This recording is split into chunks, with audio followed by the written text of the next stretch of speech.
County governments throughout New York have long complained of being forced to pay for state-mandated programs, including Medicaid and welfare. It's reached the point where these programs eat up 100% of the money a county collects in property taxes. That's the case in Onondaga County. And it's the same in Oswego County, only worse. They're also forced to dip into sales tax revenue. Our county's done a pretty good job of keeping taxes level for the last decade. My concern is we're getting to a tipping point now where the legislature is going to need to make some hard choices. Phil Church says those hard choices could mean either raising taxes or cutting services including law enforcement, snow plowing, youth and aging programs.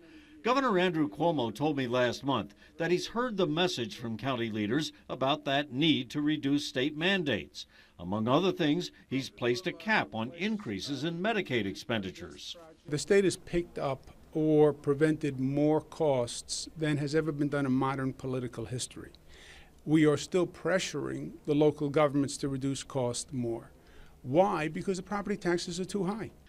The governor wants county and local governments to do more to consolidate and reduce costs. He's placed a 2% cap on property tax increases and is now calling for a freeze on property taxes. To reward those counties which hold the line, Cuomo will dip into a $2 billion state surplus to help individual property owners. If you live in one of those counties that adheres to the governor's request for a property tax freeze, the governor has set aside $1 billion, which he will send to you as a rebate check. But here in Oswego County, don't expect much. Church has come up with an analysis. For the average Oswego County home valued at $94,500, the rebate check would come to $16.07. But if the state were to take back and pay for its own mandated programs, the average homeowner's taxes would drop by $514.08. It would also force the state to prioritize these mandated services and reform them so that the overall cost to the taxpayer is less. Church says state-mandated programs mean that county legislators have control of only 18% of the total county budget. For Marie Schatt, who's just begun her first term as a county legislator and is still learning the ropes, it's a harsh wake-up call. We have property values that are some of the lowest in the country, and we pay some of the highest taxes in the United States per capita.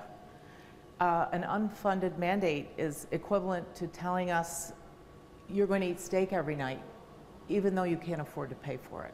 The New York State Association of Counties has set a legislative priority this year of having the state assume more financial responsibility for mandated programs like welfare, pensions, probation, and Medicaid. They know it would be a hard sell to state lawmakers who have been forcing local governments to absorb their costs for decades. Reporting from Oswego, I'm Jim Kenyon.